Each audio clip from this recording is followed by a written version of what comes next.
Kaori, our long-standing partner for welded plate heat exchangers, has uploaded a beautiful video on their YouTube channel that illustrates how they work and what the unique characteristics of double wall heat exchangers are.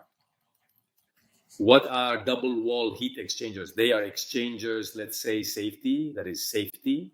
They are exchangers that have the peculiarity of having a double plate called double wall in English, so that even in case of drilling of one plate, breakage, corrosion for any reason, let's say unexpected, there can be no mixing between primary fluid and secondary fluid. It is a kind of construction that is commonly used on both brazed plate heat exchangers and gasketed plate heat exchangers, as well as on shell and tube heat exchangers in various applications. What are the applications of these exchangers? Where is it vital to ensure that the primary and secondary fluids do not mix with each other? In the food sector, where we cannot afford for a pasteurizer or a heat exchanger that needs to cool a product before bottling, we are talking about mineral water, a beverage, a drink, milk, wine. This fluid must not come into contact with the cooling fluid, which could be industrial water, or it is not necessarily drinkable. Another application is with hydraulic oil, where we cannot afford a mixture between water and oil. With diathermic oil, where even in this case the presence of water inside the oil would be extremely dangerous. Or for the cooling of power transformer oil, where the combination of water and oil could potentially result in significant and costly damage.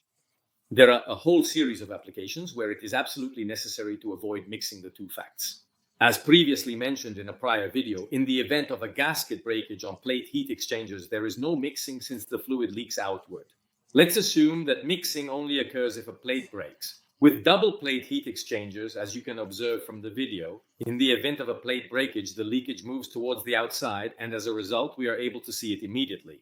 In a tubular bundle heat exchanger, where the visibility of the leak is not immediate, there are other systems in place to verify it and ensure its detection. Typically, they are manufactured using tube-in-tube heat exchangers and include a chamber for collecting any leaks. Sensors are placed inside the chamber to notify maintenance personnel or plant operators in the event of a leak, indicating a puncture has taken place. What happens in terms of cost? Evidently, they are much more expensive exchangers because they at least double the material. In the case of a plate heat exchanger, the number of plates doubles. If you require 30 for a normal heat exchange, with a double wall heat exchanger, we will have twice the number of plates. Furthermore, doubling plates with air interlayer between primary and secondary reduces exchange coefficients, requiring more exchange surface. On shell and tube heat exchangers, this effect is even more evident. We already work with very low exchange coefficients, plus if we insert a tube into the tube with an air chamber, it is evident that costs increase significantly. On the other hand, it's a type of execution that for certain apps is inevitable. Interesting, isn't it? I greet you and wish you a good day. Thanks.